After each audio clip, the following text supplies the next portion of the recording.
Muy bien, vamos a entrar pues a lo que es la lección de esta tarde. Y tengo confianza que todos han venido, como dijo el salmista allá en su capítulo 122, verso 1, dice ahí que yo me alegré con quienes, piensa la actitud, Antonio, de él, yo me alegré con los que me decían, vayamos juntos a la casa del Señor, que es la iglesia hoy, la iglesia de Cristo. Así que, pues, el Señor sea con nosotros en esta hora, ya que vamos a tener este momento de estudio, y también con los hermanos, con todos aquellos que nos siguen en las redes sociales. Reciban ellos también un saludo de parte de la iglesia de San Nicolás, aquí en Las Puentes, en Nuevo León. El tema general que hemos estado estudiando es acerca de la iglesia, y hoy vamos a considerar la tercera lección. Vayamos a la segunda carta de Pedro para recordar un pasaje que hemos estado leyendo como introducción a las lecciones con respecto a este tema general. Segunda carta de Pedro, capítulo 2, verso 12. El apóstol les dijo a los hermanos en general, les dijo que él iba a procurar siempre recordaros estas cosas. Las enseñanzas de Cristo, ¿sí? Las afirmaciones acerca de Cristo, etc. Por más que las sepáis y estéis firmes en la verdad que ya poseéis. Y he citado este pasaje porque les he dicho que es probable que este tema ya lo hayamos estudiado, pero como dice Pedro, siempre es bueno recordar estas cosas. Así que en esta lección vamos a estar estudiando, fíjense bien, vamos a estar estudiando, estudiando rasgos únicos y distintivos de la iglesia. Estos aspectos, aunque siendo básicos, son esenciales en la distinción de la verdadera iglesia de Cristo, en contraste con los grupos religiosos que dicen seguir a Cristo hoy en día. Estas cualidades de la iglesia nos permiten saber en estos tiempos de gran diversidad de iglesias cristianas si ellas se identifican con la iglesia del Nuevo Testamento en cuanto al nombre, doctrina, el nombre, el apelativo particular de los miembros, membresía y plan de salvación. El tema de esta tarde es el siguiente, el tema: características, ahí para que vayas apuntando, Sofi y Cecilia y todos los que estén allí tomando notas. El tema es características únicas y distintivas de la iglesia. Ese es el tema de hoy. Y en realidad el bosquejo contiene 4 puntos principales, si no me equivoco, ¿verdad? Déjenme confirmar. 4 puntos principales, así es, que son 4 preguntas. Así que repito, el tema es características únicas y distintivas de la iglesia. Punto número 1. La siguiente pregunta. ¿Con cuál nombre fue identificada la iglesia? ¿Con cuál nombre fue identificada la iglesia? Con esto, fíjense bien, con esto no estamos diciendo que la iglesia tiene un nombre oficial y denominacional, ¿no? Si ustedes han escuchado bien el enunciado, es decir, la pregunta, ¿con cuál nombre fue identificada la iglesia? Allí no estoy diciendo que cuál es el nombre de la iglesia, ¿no? Estoy preguntando con cuál nombre fue identificada la iglesia. Es decir, la iglesia no fue llamada con un nombre en particular, no, sino que fue identificada con el nombre,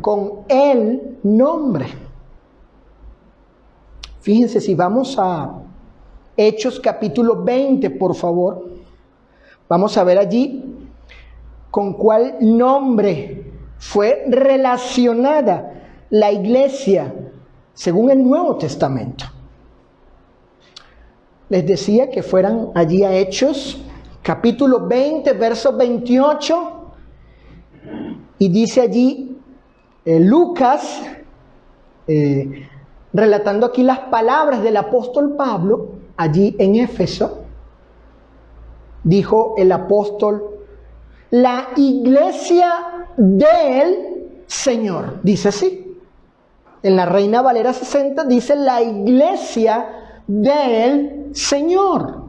Con ese nombre, es decir, el Señor, fue identificada, relacionada y vinculada la iglesia. En Romanos capítulo 16, verso 16, dice el apóstol Pablo, ahí unos hermanos estaban enviando saludos a otros, y noten con cuál nombre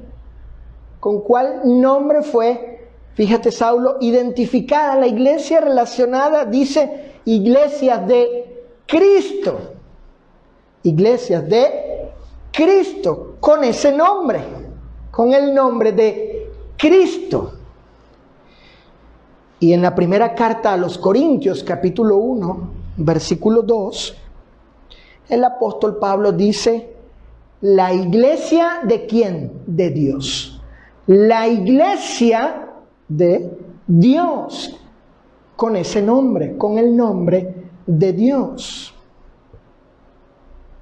Miren, hermanos, estos pasajes lo que describen es la relación que la iglesia tiene con aquel que es Señor, Cristo y Dios. Es decir, la iglesia pertenece al Señor, pertenece a Cristo, pertenece a Dios. La iglesia es de su propiedad. Entonces vemos aquí que la iglesia no es que tuvo un nombre oficial, denominacional como tal, no. La iglesia, según el Nuevo Testamento, fue relacionada, fue ligada, fue vinculada, ¿sí?, con el nombre divino.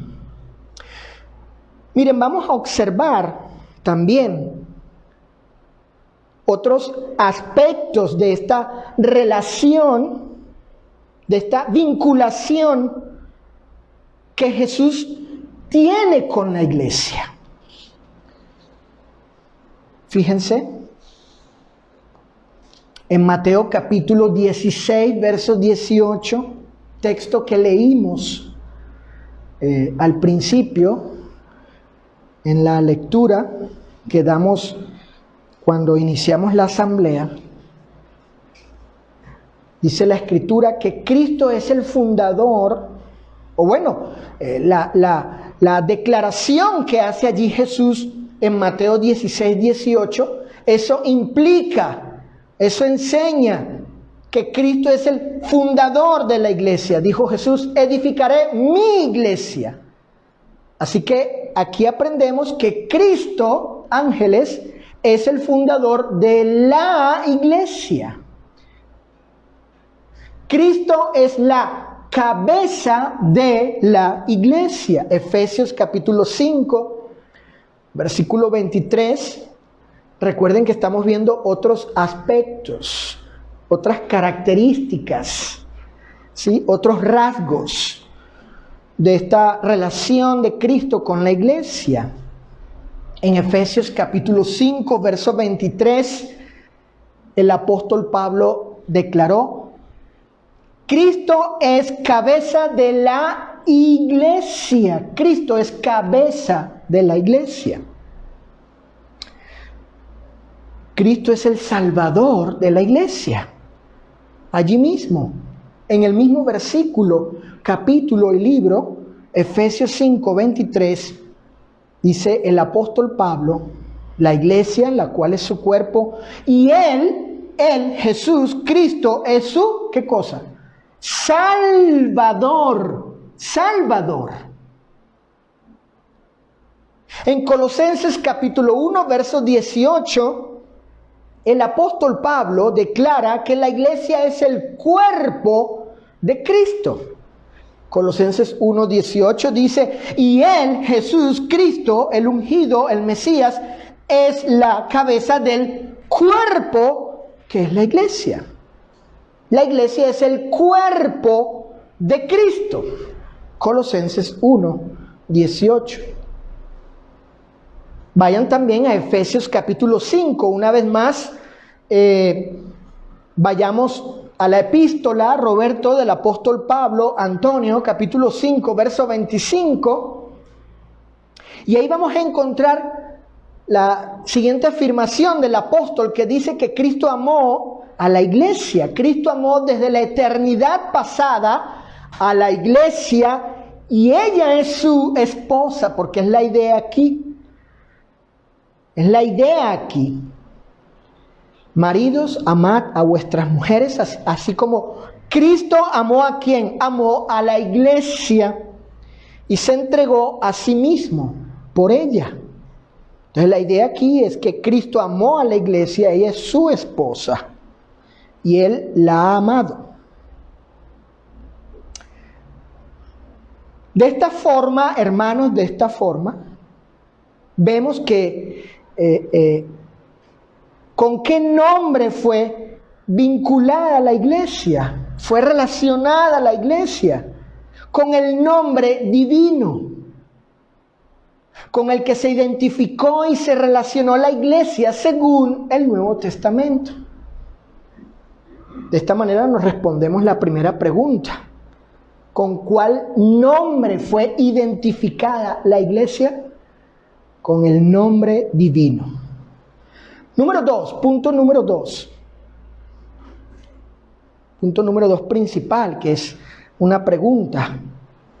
¿Qué doctrina y ley guardó la iglesia? Recuerden que estamos viendo rasgos, características, aspectos únicos y distintivos de la iglesia,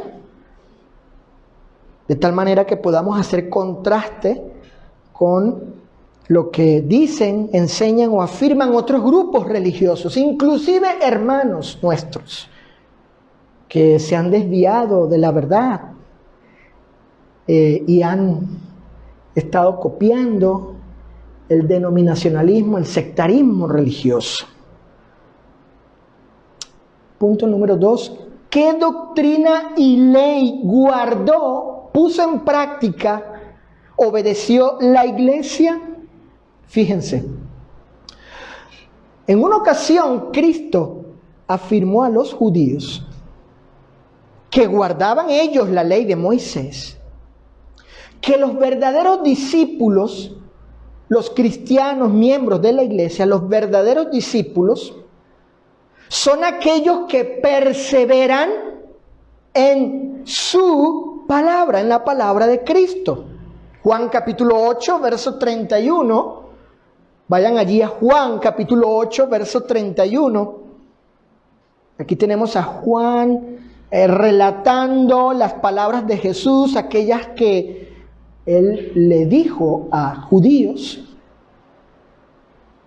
Y bueno, en esa ocasión declaró el Señor lo siguiente. Juan 8:31 dijo entonces Jesús a los judíos que habían creído en él: si vosotros permaneciereis en mi palabra, noten allí la condicional, si es así, si sucede así, si en verdad hacen esto, es la idea. Si ustedes permaneciereis en mi palabra, ¿en la palabra de quién? Está hablando Jesús. Seréis, ¿qué cosa? Verdaderamente mis discípulos. La palabra de Cristo, encontrada en el canon de los 27 libros del Nuevo Testamento, será, ángeles, la norma. Fíjate bien, la palabra de Cristo encontrada aquí en el Nuevo Testamento será la norma con la que todo hombre será juzgado o evaluado en el día final. En consecuencia, hoy es la palabra, doctrina o evangelio de Cristo, la ley que todo miembro de la iglesia debe obedecer hoy. Juan capítulo 12, verso 48, dijo Jesús: el que me rechaza y no recibe mis palabras, tiene quien le juzgue. ¿Quién?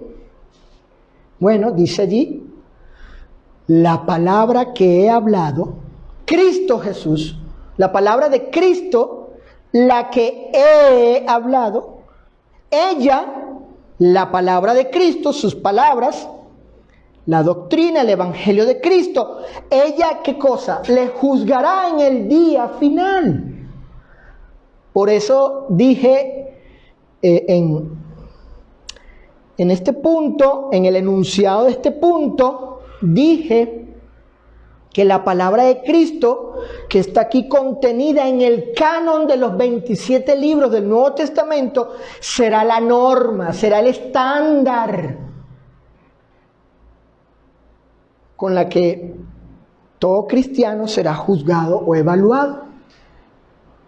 Y dado que la palabra de Cristo es la norma con la que seremos medidos, entonces es ella, ¿no?, la que debe ser obedecida hoy. Recuerden que estamos en el segundo punto principal, contestándonos la pregunta: ¿qué doctrina y ley guardó la iglesia como característica distintiva de ella? Fíjense, Cristo instruyó que los discípulos, los cristianos, miembros de la iglesia, guarden, obedezcan y pongan en práctica lo que Él había mandado. Vayamos a Mateo capítulo 28, Evangelio de Mateo capítulo 28, y versículos 19 y 20.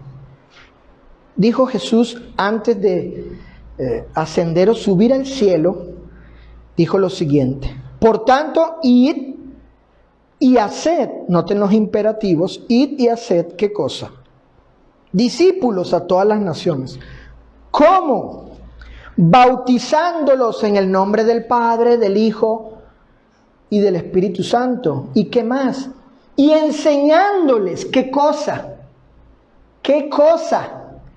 Que guarden todas las cosas que yo les he mandado. Mateo 28, 19 y 20. Antes del Señor subir al cielo y sentarse a la diestra del Padre, Él le encargó a los apóstoles que hicieran discípulos de Él, aprendices, imitadores, discípulos de Cristo, y que se les enseñase a guardar todo lo que Él ha mandado.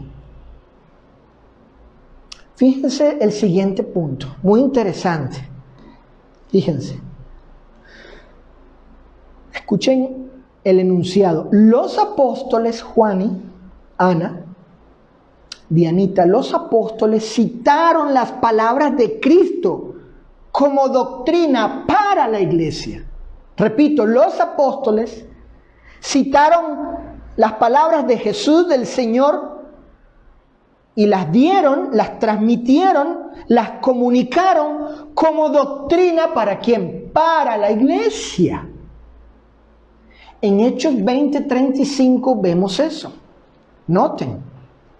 En Hechos 20:35, el apóstol Pablo cita a Jesús, apela a Jesús, invoca al Señor, sus enseñanzas, pero estas palabras que fueron orales de Jesús no se encuentran en ningún registro escrito de los 27 libros del Nuevo Testamento. Pero el Espíritu Santo inspiró a Pablo y, como había dicho Jesús, le hizo recordar, le enseñó el Espíritu. De hecho, el mismo Jesús lo hizo también a Pablo. El mismo Jesús le enseñó a Pablo, lo adoctrinó a Pablo y colocó en conocimiento de él, de Pablo, estas palabras. Noten Hechos 20:35. Recordar las palabras del Señor Jesús, que dijo, ¿cuáles? ¿Cuáles? Más bienaventurado es dar que recibir. Eso lo dijo Jesús según Pablo. Entonces Pablo está citando, apelando, invocando a las enseñanzas de Cristo, y sus enseñanzas, como ya hemos visto, pues vendrían a ser la doctrina, la ley, la norma, el estándar, la regla, el patrón de enseñanza para la iglesia, el canon autorizado. Vemos otro ejemplo en la primera carta a los Corintios, capítulo 11, verso 23. Primera carta a los Corintios, capítulo 11, verso 23. Dice el apóstol Pablo, porque yo recibí del Señor, ¿de quién? Fíjate, Antonio, porque yo, Pablo, recibí de quién, del Señor, ¿y qué hizo con ello? Lo que también os he transmitido o enseñado o dado como doctrina, como instrucción para ustedes. ¿Vieron? Pablo recibió al Señor, el Señor allí es la fuente, el origen de la enseñanza, y Él es el medio, el apóstol, para transmitir la enseñanza de Cristo a la iglesia. Otro ejemplo, en la primera carta a Timoteo, capítulo 5, leamos. Primera carta a Timoteo, capítulo 5, verso 18. Allí el apóstol le dice a Timoteo, le instruye, diciéndole, digno es el obrero de su salario. Y esto, hermanos, esto, Pati, fue dicho por Jesús cuando Él vivía en la tierra, Dani. Y el único libro del Nuevo Testamento que nos muestra que esto fue dicho por Jesús, esta declaración, digno es el obrero de su salario, es el Evangelio de Lucas en el capítulo 10, verso 7. Vayamos a Lucas capítulo 10, verso 7. Allí Lucas registra en su documento, por cierto, inspirado, las palabras del Señor. Que como vemos, Pablo cita estas palabras, cita la escritura que para ese momento ya circulaba el Evangelio de Lucas. Para el momento que Pablo escribe la carta, esta primera carta a Timoteo, ya circulaba el Evangelio de Lucas. Y por eso Pablo dice que esto enseña la escritura. ¿Cuál escritura? La de Lucas. ¿Y qué dijo Lucas? Bueno, él allí lo que dice fue lo que Jesús declaró en una ocasión. Dice, y posad en aquella misma casa, comiendo y bebiendo lo que os den. ¿Por qué? Porque el obrero es digno de su salario. ¿Vieron? Entonces aquí tenemos otro ejemplo de cómo se cita a Cristo, se invoca, se apela a Cristo como la fuente de autoridad para lo que sería pues la doctrina, la ley, la norma, la regla, el estándar para la iglesia. Primera carta a los Corintios, capítulo 9, verso 14, el apóstol Pablo dice, así también ordenó ¿quién? El Señor. Primera a los Corintios 9, 14. Así también ordenó ¿quién? El Señor. Él es la fuente. A los que anuncian el Evangelio, que vivan del Evangelio. Cuestiones que tienen que ver con la iglesia, con el Evangelio, etc. Otro ejemplo, primera a los Corintios 14, 37. Fíjense lo que dice Pablo aquí. Primera a los Corintios 14, 37. Si alguno se cree profeta o espiritual, entre los cristianos, obviamente, debe reconocer algo. ¿Qué cosa? Reconozca que lo que os escribo, Pablo, son mandamientos ¿de quién? Del Señor, del Señor. Él es la fuente de autoridad. Su palabra, su doctrina, el Evangelio, es la ley, la norma, la regla, el patrón, el estándar a seguir de la iglesia. Miren este interesante pasaje. Porque no es cierto que los cristianos viven sin ley. No, vivimos bajo ley. Pero ¿bajo la ley de quién? ¿De Moisés? No. La iglesia verdadera, la iglesia del Señor, los cristianos, el conjunto de los salvos, no vive o no debería vivir sujeta o teniendo como ley la ley de Moisés. No. Pero eso no significa que la iglesia vive sin ley. No, vivimos bajo ley, pero es bajo la ley de Cristo. Acompáñenme a la epístola a los Gálatas, capítulo 6. Fíjense. Allí Pablo instruye a la iglesia a cumplir la ley de Cristo. Fíjense. La ley de Cristo. Vivimos bajo la ley de Cristo. Dice Gálatas capítulo 6, Juani, versículo 2, Susi. Sobrellevad los unos las cargas de los otros, haciendo eso, ¿verdad? Eso que se dice allí. Y cumplid así. ¿Qué es eso? Así. Sobrellevando los unos las cargas de los otros y cumplid así, ¿qué cosa? La ley de quién? Gálatas 6:2, Dani, la ley de Cristo. Entonces no es que la iglesia vive sin ley, vive bajo la ley de Cristo. Miren, la iglesia fue advertida que si algún cristiano se aparta, se aleja, va más allá, se rebela y abandona la doctrina de Cristo, sufre la consecuencia. ¿Cuál es la consecuencia? Sufre la consecuencia de perder su comunión con la deidad. Segunda de Juan, capítulo 1, verso 9. Fíjense esta advertencia, esta precaución que da el apóstol Juan a los cristianos. de que si algún miembro de la iglesia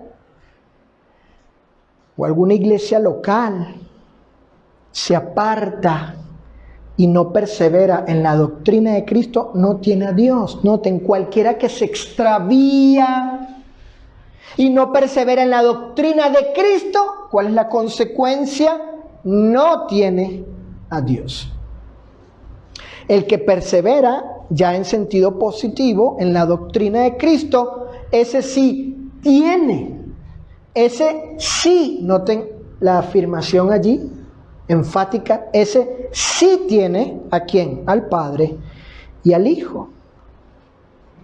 Entonces esta advertencia nos enseña que ciertamente la doctrina, la ley que ha de seguir la iglesia y que es una característica distintiva de ella en contraste con el mundo religioso que hay hoy, Antonio, con tantas denominaciones, sectas, iglesias, pues sigue la doctrina de Cristo, porque sabe que si se aparta y la abandona, no tiene a Dios. No está hablando de la ley de Moisés, ni ninguna otra doctrina, ni judía, ni gentil, nada. Filosófica, griega, ¿no? No. Vean el efecto negativo, la consecuencia negativa que hay si se extravía uno y no persevera en la doctrina de Cristo. Por tanto, la iglesia guardó la palabra de Cristo, que es el Evangelio, Sofía. La palabra de Cristo, que es la ley hoy para todo cristiano.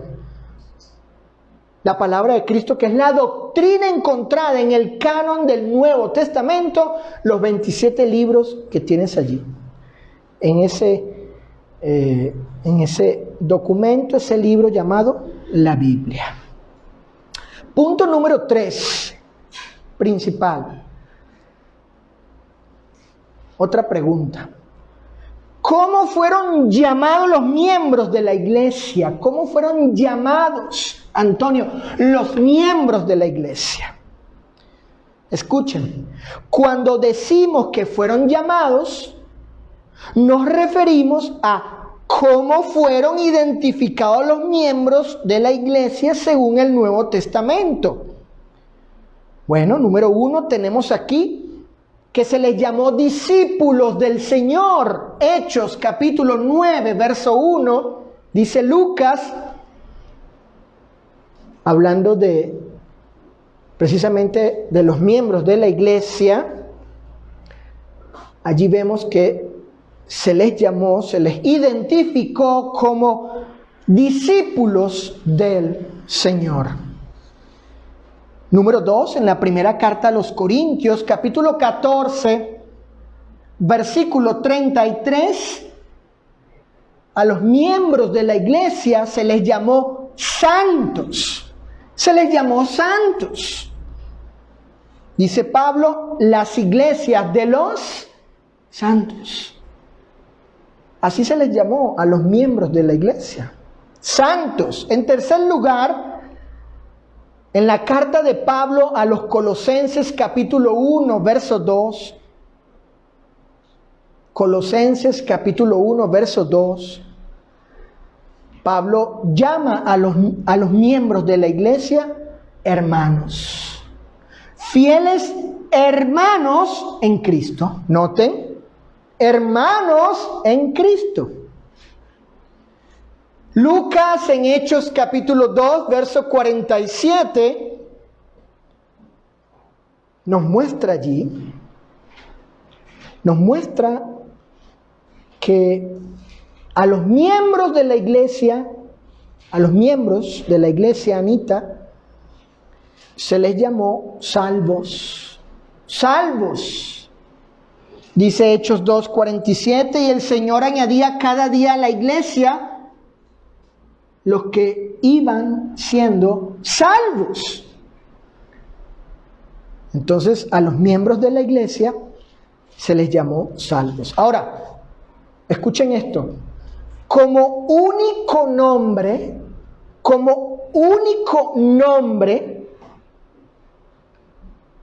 a los miembros de la iglesia se les llamó cristianos. Como nombre, como único, particular, exclusivo, un nombre. El nombre nuevo que según Isaías estaba profetizado se daría cuando vendría el Mesías. Dice Hechos 11:26, y a los discípulos se les llamó cristianos. Y entendemos que fue Dios por medio de Pablo y Bernabé quien les llamó así. ¿Quién les llamó así en Antioquía? En ese sentido, pues el origen de este nombre viene de Dios. Dios reveló esto y dio este nombre a los miembros de la iglesia en particular. Este nombre en particular, por providencia divina, Dios proveyó este nombre, dio este nombre en ese sentido. ¿Cuál nombre? Cristianos, que significa aquellos, los salvos, etcétera, que pertenecen a Cristo, que son de Cristo, que son propiedad de Cristo. Porque la palabra cristiano, de Cristo, y el prefijo, el sufijo iano quiere decir pertenecer. Uno que pertenece, que es propiedad de Cristo. Así pues fueron llamados los miembros de la iglesia. Y con este nombre que Dios proveyó, en particular, es decir, cristianos.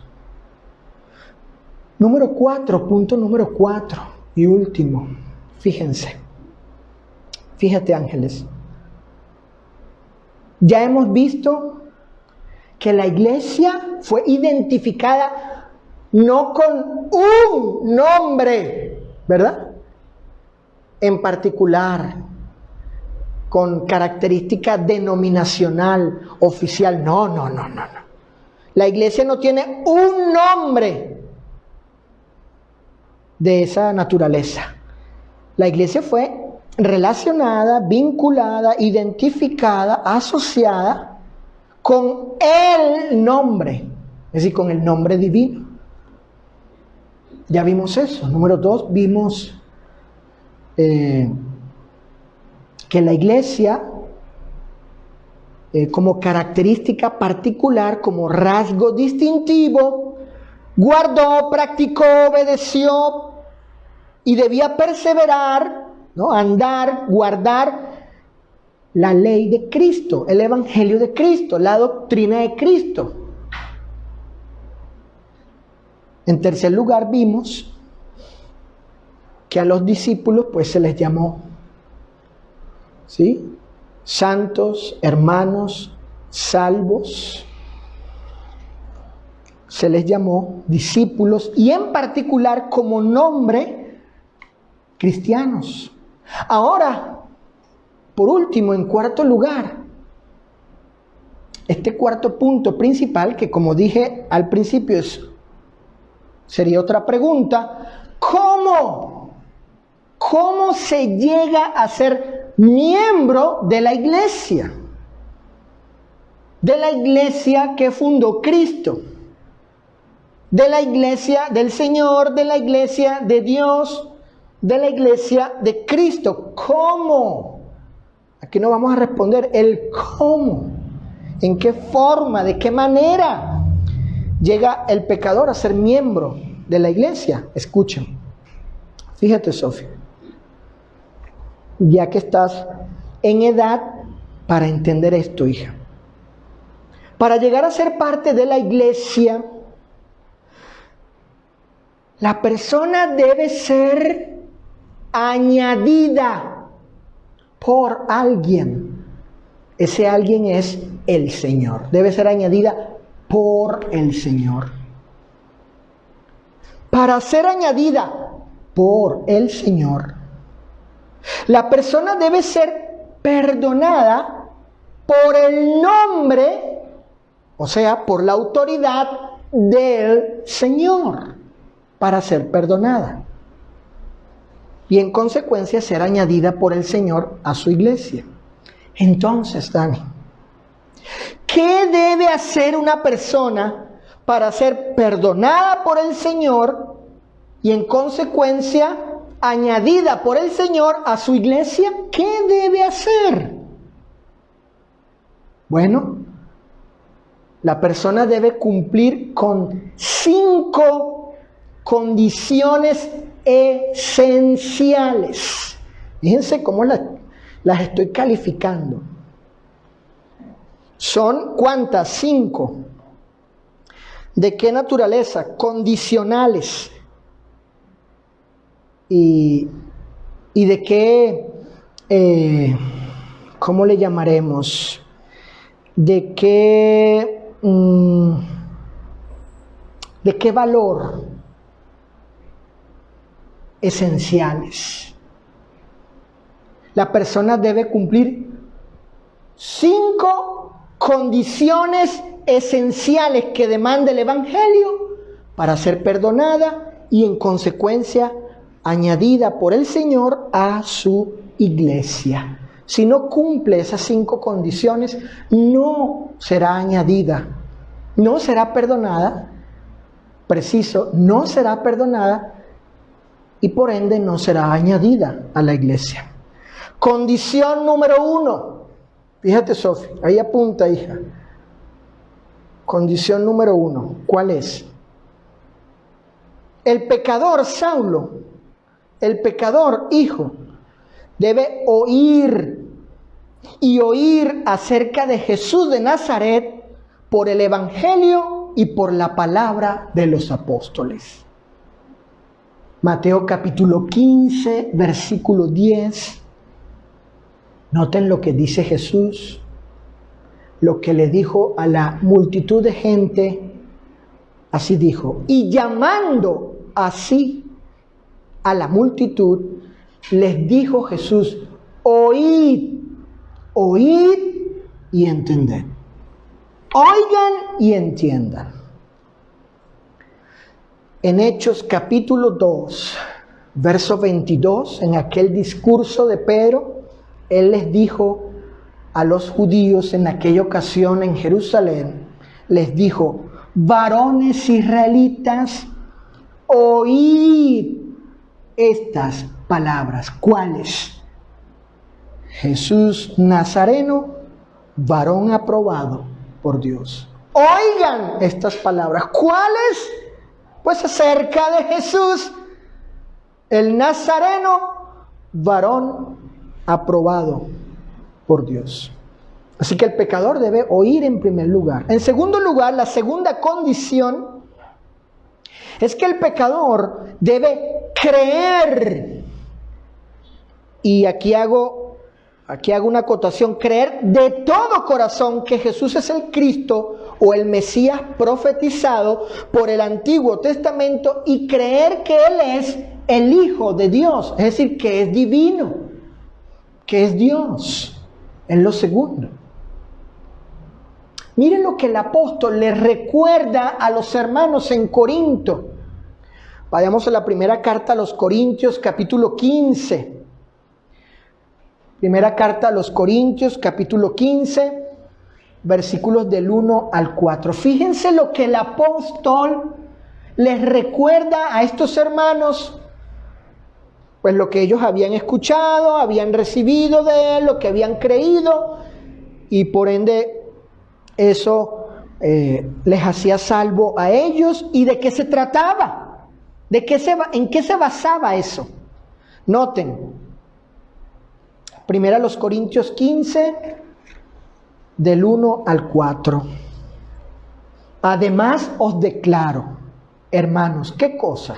Bueno, el Evangelio, noten, el Evangelio que os he predicado, ¿qué más? El cual también recibisteis, ¿qué más? En el cual también perseveráis, por el cual asimismo condicional. Noten que la salvación es condicional inclusive para el cristiano. Si retenéis la palabra que os he predicado, sois salvos. Si no creísteis, en vano. ¿Vieron? ¿Qué creyeron ellos, Dianita?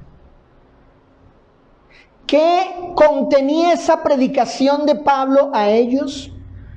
¿Qué era ese evangelio? No era todo el evangelio, sino ¿qué contenía ese evangelio? El evangelio que les predicó Pablo y por el cual, si eran fieles, son salvos. Si retenían la palabra, eran salvos. Bueno, ese evangelio que llegaron a creerlo para ser salvos, contenía lo siguiente. ¿Qué cosa? Que Cristo murió por nuestros pecados conforme a las Escrituras, y que fue sepultado y que resucitó al tercer día conforme a las Escrituras. Eso debe creer, Sofía, toda persona, hija, que quiera ser perdonada por el Señor y añadida a la iglesia. Eso acerca de Cristo, de Jesús. Y debe creerlo de todo corazón. Hechos 8:37 le dijo el evangelista Felipe al africano, al de Etiopía, al eunuco, le dijo: si crees, pero de todo corazón, dice. Plenamente, Saulo, hijo, plenamente convencido, persuadido, de corazón, totalmente, inteligentemente, conscientemente. Si crees de todo corazón, pues bien puedes. Bien puedes, ¿qué? Bautizarte. Es lo que ahí sucede. Pero estamos en el punto que el pecador debe creer. En tercer lugar, tercera condición que hace posible que el pecador sea perdonado y en consecuencia añadido por el Señor a su iglesia. La tercera condición es que el pecador debe reconocer que ha cometido pecado y que debe cambiar su forma de pensar y de vivir. Es decir, debe arrepentirse de sus pecados. Hechos 17:30. El apóstol Pablo allí dice lo siguiente, y Lucas registra esto en Hechos 17:30, hijo. Dice: pero Dios, habiendo pasado por alto los tiempos de esta ignorancia, ahora manda, ¿qué cosa? ¿Qué manda? ¿Y a quiénes? Manda a todos los hombres en todo lugar, ¿qué cosa? Que se arrepientan. Dios manda eso. Manda que todo hombre se arrepienta, cambie su manera de pensar y, en consecuencia, su manera de vivir, o por consiguiente, su manera de vivir. Cambios, frutos dignos de arrepentimiento, cambios. Él manda, Dios exige que todo hombre se arrepienta. Y por eso el arrepentimiento es parte de las condiciones para recibir el perdón de pecados, porque ¿qué antecede al perdón? El arrepentimiento. Sin arrepentimiento no hay perdón divino. El apóstol Pedro ordenó a aquellos hombres judíos, pues, que le preguntaron: bueno, ¿y qué vamos a hacer? ¿Y ahora qué vamos a hacer? Porque nos hemos dado cuenta, pues, que hicimos mal. Es lo que implica allí. En Hechos 2:37 y 38,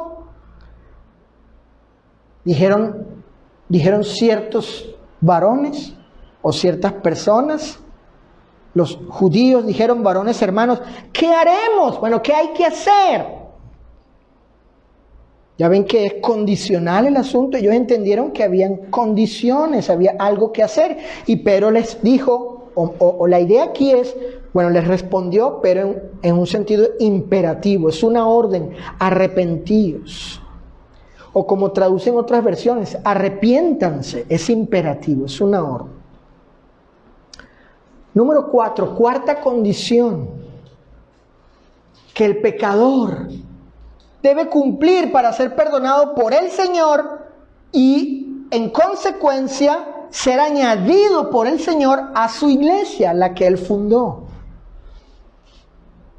Bueno, el pecador, antes de cumplir con la última condición, es decir, bautizarse, debe confesar o admitir que cree de todo corazón que Jesús es el Señor, el Hijo de Dios, divino. Allí en Hechos capítulo 8, versos 36 y 37. El africano dice, aquí hay agua. Miren, él la vio y dijo, aquí, ahí está el agua. Él entendió que debía bautizarse cuando se le predicó el Evangelio de Jesús. Y por eso pregunta por el elemento del bautismo. Aquí hay agua. ¿Qué impide que yo sea bautizado? Obviamente, en agua. ¿Y qué le dijo Felipe? Sí, condicional. Es condición. Sí, perdón. Sí, cree de todo corazón, bien puedes. Y aquí la confesión. Esta es la confesión bíblica que debe hacer el pecador antes de bautizarse. La confesión no es soy pecador, no. Porque eso es en el arrepentimiento, es su evaluación personal, en su reflexión personal. Soy pecador, he hecho lo malo, tengo que cambiar. Eso es en el arrepentimiento. Pero antes del bautismo, antes de ser sumergido, la confesión bíblica es: creo que Jesucristo es el Hijo de Dios. Creo que Él es el Señor. Creo que Él es divino. Esa es la confesión. En Romanos capítulo 10, versículos 9 y 10, dice el apóstol Pablo, que si confesares con tu boca que Jesús es el, ¿qué cosa? Señor, y creyeres en tu corazón que Dios le levantó de los muertos, serás salvo. ¿Vieron? Porque con el corazón se cree para justicia, pero con la boca se confiesa ¿para qué cosa? Para salvación. La confesión de que Jesús es el Señor. Que este texto, Dianita, lo que enseña es que Jesús es Jehová. Es lo que es el punto aquí. Como en Hechos capítulo 2. ¿Y qué significa que Jesús sea Jehová? Significa que Él es eterno. Y si Él es eterno, entonces Él es Dios. Él es divino. Entonces el pecador debe creer eso. Debe creer que Él es el Hijo de Dios, divino, que Él es Señor, que es Jehová, que Él es divino. Por último, quinta condición que debe cumplir el pecador para ser perdonado por el Señor y en consecuencia ser añadido Saulo a la iglesia de Él. Bueno, el pecador debe bautizarse, ser sumergido, hija, en agua por la autoridad de Jesucristo, es decir, en su nombre. Y, Dani, como resultado, ¿qué deriva de ello? ¿Qué deriva? ¿En qué resulta? Será salvo y recibirá el perdón de sus pecados. Dijo Jesús en Marcos 16, el que creyere y fuere bautizado será salvo. ¿Vieron? La salvación es posterior al bautismo, no es antes. En Hechos 2:38 dijo Pedro: arrepentíos y bautícese cada uno de vosotros en el nombre de Jesucristo, es decir, por la autoridad de Jesucristo. ¿Para qué cosa? Para perdón de los pecados. Para ese fin, para ese propósito, encaminado a ello, para que resulte esto. ¿Qué resulta? El perdón de pecados. Fíjense, según Lucas, ángeles. Bueno, el texto anterior, creo que lo dije, Hechos 2:38. Según Lucas, los bautizados son añadidos por el Señor a la iglesia. Vamos a leer Hechos 2:41. Dice Hechos 2:41, los que recibieron su palabra, la de Pedro, fueron bautizados. Y noten, y se añadieron aquel día como 3,000 personas. ¿Quiénes se añadieron? Los bautizados. ¿A qué fueron añadidos? ¿Y quién los añade? ¿O los añadió en este caso? ¿O el que añade hoy? Bueno, dice el versículo 47. Y el Señor, quien añade, añadía cada día, ¿a qué cosa? A la iglesia, ¿a quiénes? A los que iban siendo salvos. Entonces los bautizados son añadidos por el Señor a su iglesia. Los bautizados. De esta forma es que una persona llega a ser miembro de la iglesia que Cristo fundó o estableció en el mundo. Esta es la manera, esta es la forma, este es el modo o el cómo en que un pecador llega a recibir el perdón de sus pecados y en consecuencia añadido por el Señor a su iglesia. No hay otra manera. Por tanto, fíjense. Y habiendo considerado estas características únicas y distintivas de la iglesia, ninguna expresión eclesiástica del Nuevo Testamento es el nombre oficial de la iglesia, ¿no? La iglesia no tiene para sí un nombre colectivo, único y exclusivo de carácter denominacional. No tiene eso. La iglesia está vinculada con el nombre de Cristo. En ese sentido, si algún cristiano enseña que la iglesia tiene nombre, enseña algo que el Nuevo Testamento no instruye y comete el mismo error de las denominaciones religiosas al inventar nombres oficiales tales como Iglesia Católica, Anglicana, Bautista, Pentecostés, Presbiteriana, Metodista, Luterana, Adventista, etc. La iglesia guardó como ley o doctrina las palabras de Cristo, el Nuevo Testamento. Ella no guardó la ley de Moisés como ley o doctrina. Tampoco ningún credo o dogma de algún concilio o sínodo de hombres. Tampoco alguna tradición hecha mandamiento por algún predicador o evangelista. Los únicos libros que han quedado preservados y que la iglesia reconoció como inspirados y autoritativos son los 27 libros del Nuevo Testamento. Los miembros de la iglesia no fueron llamados de otra manera, sino como el Nuevo Testamento evidencia. El único nombre que ellos llevaron fue el de cristianos. Nunca hubo tal cosa como lo hay hoy en día, en que algunos se nombran como bautistas, luteranos, calvinistas, metodistas, presbiterianos, anglicanos, católicos, testigos de Jehová, adventistas o pentecostales. Nadie fue llamado pabliano. Nadie fue llamado juaniano. Nadie fue llamado pedriano. Nadie adoptó para sí el nombre de los apóstoles o predicadores. La única forma para llegar a ser miembro de la iglesia de Cristo es obedeciendo las 5 condiciones del plan de salvación.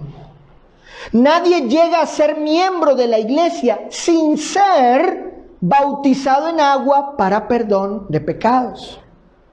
En todos los casos de conversión del libro de Hechos, Antonio, todos fueron bautizados en agua. El Nuevo Testamento no enseña que el pecador recibe el perdón de pecados por medio de una oración a Dios, ¿no? Tampoco el pecador recibe el perdón de pecados por medio de un cristiano, cosa que creen algunos hermanos y predicadores. Es decir, como si la salvación, escuchen, como si la salvación estuviese supeditada y dependiese de un bautizador de cierta clase, cualificado, competente. De lo contrario, el bautismo de dicho pecador no vale, es ilegítimo y en consecuencia no llega a ser miembro de la iglesia. Tampoco el perdón de pecados depende de seguir ciertos credos, dogmas y ritos propios de la iglesia o de la supuesta autoridad de algún líder religioso. El perdón de pecados es una prerrogativa divina. Y cualquier pecador puede recibir verdadera y eficazmente el perdón de pecados si, condicional, obedece el plan bíblico de salvación y así será añadido por el Señor a la iglesia de Cristo el conjunto de todos los salvos o redimidos que pertenecen a Cristo, los cristianos. En consecuencia, y como bien advirtió el apóstol Juan, cualquiera que se extravía, que va más allá, que toma posturas progresistas, liberales, modernistas, se aleja y no persevera, no está dentro de, no es constante, no se mantiene en ella, en la doctrina de Cristo, no tiene a Dios. El que persevera en la doctrina de Cristo, en la doctrina de Cristo, indicando relación, unión, posición allí, dentro de ella, en ella, ese sí tiene al Padre y al Hijo.